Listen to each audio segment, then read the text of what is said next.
If you hear why that beautiful woman said yes to that man, You won't sleep tonight. The street is already talking before the sun sets. Rappers half-tied, women lean over fences. A radio gets turned down low, just so the gossip carries clearer. Tavon Okonkwo-Bello is getting married.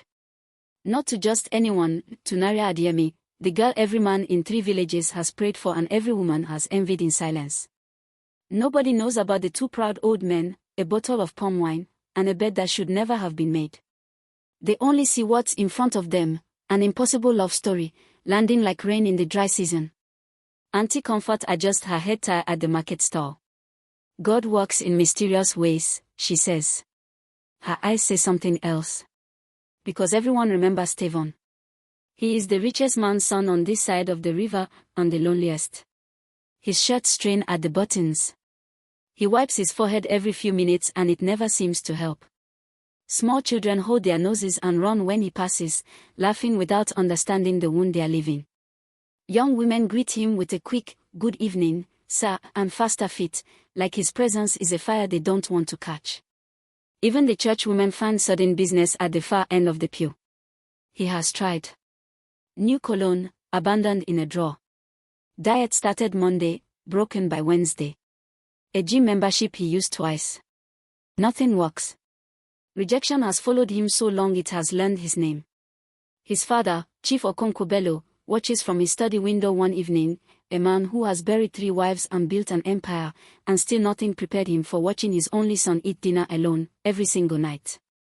Then his old rival, Chief Adeyonju, says the sentence that changes everything. Face it, my friend. No respectable woman will ever marry that boy.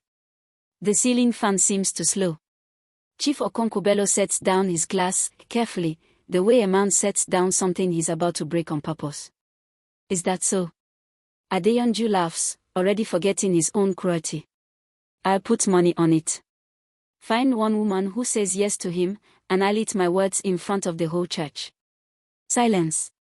Then footsteps. Tavon has been standing at the door the entire time. His father turns, braced to see a broken man. Instead Tavon steps into the light, and there is something in his eyes neither man has seen there before. Not hurt. Calculation. Take the bet, he says. But let me choose how it's won. His father blinks. What do you mean? Tavon doesn't answer. He is already walking toward the door, already thinking of a name he has never once had the courage to speak out loud in his own house. Naria Adeyemi. Let us know where you are watching from and what time it is. Don't forget to subscribe and turn on notifications for more stories like this. Naria Adeyemi walks into a room and conversations stop. It has always been this way, since she was a girl selling her mother's bread after school, her tie sleeping, and still, men stopped mid-sentence to watch her pass. She never asked for it. She barely notices it now. By day she studies nursing, top of her class. By night, double shifts at the general hospital, holding the hands of strangers afraid of dying, because someone has to, and because the extra pay helps. Never enough. Everyone assumes a girl this beautiful has her pick of husbands. Nobody sees what waits behind the curtain of her family's single rented room, her mother, Mama Rank, shrinking a little more every week. Kidney disease does not care how beautiful your daughter is. It does not negotiate. The bills climb like something alive. The landlord knocks on the first of every month wearing a face that has already stopped being kind. Naria's tuition sits in an unopened envelope because she cannot bear what opening it will confirm. Then, one Sunday, a man falls into step beside her outside church. Older, sharp-suited, Uncle Emeka, Tavon's father's younger brother. He doesn't compliment her. He doesn't waste time. Your mother's bills from the Lego specialist. Your tuition. All of it, gone by tonight. Naria stops walking. And what does that cost me? Marry my nephew when he asks. That's all I require. You don't even have to love him. Just say yes. She wants to walk away. But her mother's face flashes behind her eyes, grey, thin, asking for water she can barely swallow, and the refusal dies in her throat. That night she doesn't sleep. She kneels by her mattress until her knees ache, asking God for another door. None opens. Only her mother's labored breathing through the wall, and the landlord's warning still ringing in her ears. She thinks of Tavon, the rich man some people mock behind raised hands. She has seen him at church, always alone, always trying too hard, somehow still invisible to everyone but the people laughing at him. She does not love him. She does not know him. But she knows exactly what it costs to watch someone you love disappear because you couldn't afford to save them. She has already started losing her mother in pieces. She will not lose her all at once because of pride. By morning, the decision isn't about a wedding gown or a fairy tale. It's arithmetic. A lie for a lie. She'll manage the guilt later. Guilt has never once put food on a table. When Uncle Emeka returns for her answer, her voice comes out smaller than she means it to. Yes. Across town, Tavon rehearses a proposal in front of his mirror, adjusting a collar, testing a smile he hasn't used in years. He knows exactly what his father agreed to. What he does not know is that his uncle has already turned that agreement into something crueler, a paid transaction, dressed up as fate. Tavon believes he is about to earn a yes. He has no idea it was already bought before he ever opened his mouth. Naria didn't choose this out of weakness, she chose it to save someone she loves. Would you have made the same choice? Tell me below. Subscribe now if you're enjoying this.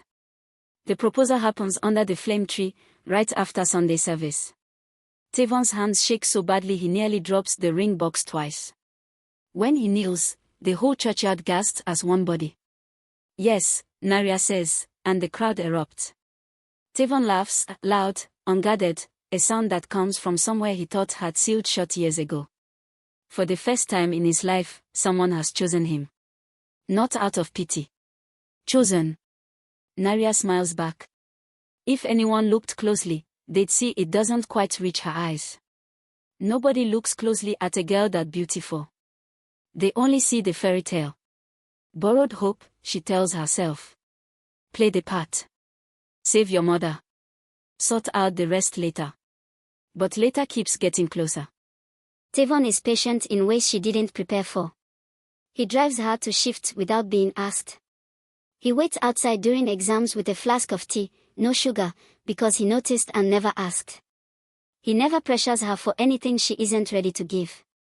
And without asking permission, he starts to change. Real deodorant, not just cologne sprayed over a problem. Brushing his teeth 3 times a day now, self-conscious in a way he never used to bother with. Dawn walks that leave him soaked through his shirt, slow becoming steady, steady becoming almost strong. Why are you doing all this? She asks one evening, watching him towel off after a walk that clearly nearly finished him. Because someone finally looked at me like I was worth the effort, he says, and doesn't meet her eyes when he says it. Naria looks away first. Guilt starts as a stone in her chest. By the 3rd month, it's a boulder, because she has stopped pitying him and started genuinely liking the man in front of her. The way he defends her, quietly but firmly, when his father's friends call her just a poor girl. The way he still gets nervous around her, like he can't believe his luck. She has been borrowing hope so long it's starting to feel like it belongs to her. Uncle Emeka won't let her forget who she really is. He finds her outside the hospital, leaning against his car like he owns the pavement. Don't get comfortable, he says. You've already spent the money. Remember what this actually is. It stopped feeling like nothing a long time ago.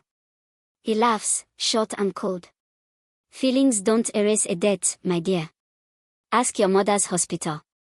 She walks away, but the words follow her home and sit at the dinner table between her and Tavon like a third, silent guest. The real damage comes at Chief Okonkwobelo's 60th birthday, string lights, jollof rice, laughter. Naria slips away to find the bathroom and passes a half-open study door. Voices. Familiar ones. Best money I ever spent, Uncle Emeka is saying, chuckling. The boy still thinks she loves him. Let him enjoy the fairy tale a little longer. Naria's blood runs cold. She turns to leave and freezes. Tavon is standing 3 feet away, in the corridor, perfectly still. He heard every word too. What would you do in Tavon's shoes right now, confront them, or walk away in silence? Comment your answer. He doesn't move. He doesn't breathe. Naria opens her mouth to explain, to apologize, to say anything, and nothing comes. What is there to say, when the truth has already spoken for itself through a door that should have stayed shut? Tavon looks at her. Not rage. Not tears.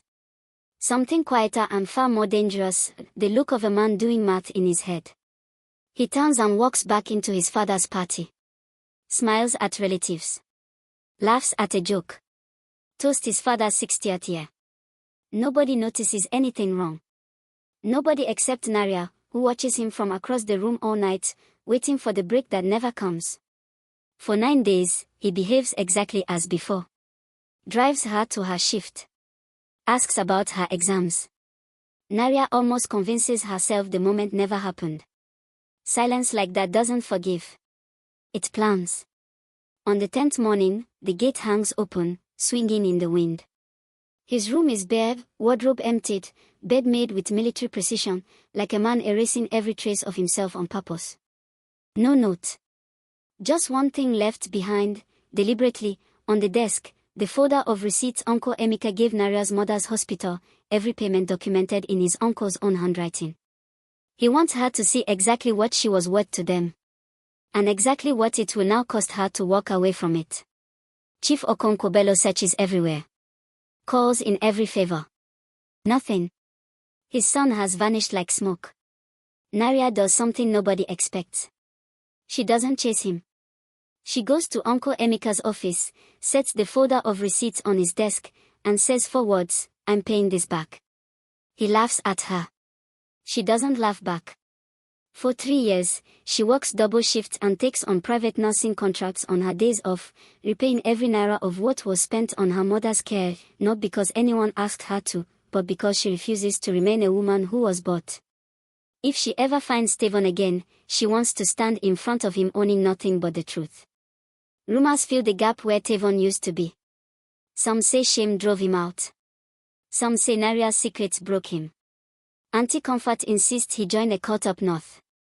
Naria lets them talk. Some sentences are too heavy to hand to gossiping strangers. Then, nearly 3 years later, a cousin visiting from Port Harcourt mentions something in passing at a family gathering. "I saw a man there who looked exactly like your Tavon. Except, bigger business, smaller body, if that makes sense. Sharp suit. Everyone called him Oga. I almost didn't recognize him." Naria's spoon stops halfway to her mouth. "Are you certain?" Her cousin shrugs. "Only from far off." But something in his eyes, it was him. That night, for the first time in 3 years, Naria opens the folder of receipts again, now stamped paid in full across every page, and finally allows herself to imagine seeing him again. If you respect her for that, comment, love and subscribe. Port Harcourt doesn't remember the boy who apologized for existing. It only knows Tavon Bello, no Okonkwo. He dropped a tooth, the man who built a logistics company out of a rented office and pure stubbornness. 3 years of early mornings and disciplined meals have carved him into someone new. Broad shoulders where there used to be a slump. A walk that says he has nowhere left to apologize for being. Women who wouldn't have glanced at him twice now find reasons to linger near his table. None of it moves him the way it should. He built this version of himself the way a man builds a wall, mostly out of spite, mostly to keep something out. It's at a hospital fundraising gala, his company one of the sponsors, that Naria finds him. She barely recognizes him either, until his eyes catch hers across the room, and her chest recognizes him instantly, the way a body remembers a wound the mind tried to forget. "Tavon." "Naria." He doesn't flinch. He doesn't smile. Outside on the balcony, city lights spread beneath them.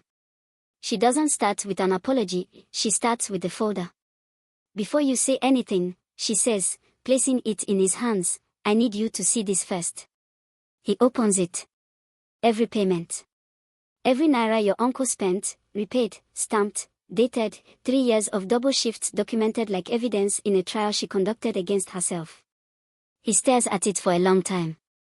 "You did this because I needed you to know I wasn't the same woman who said yes for money.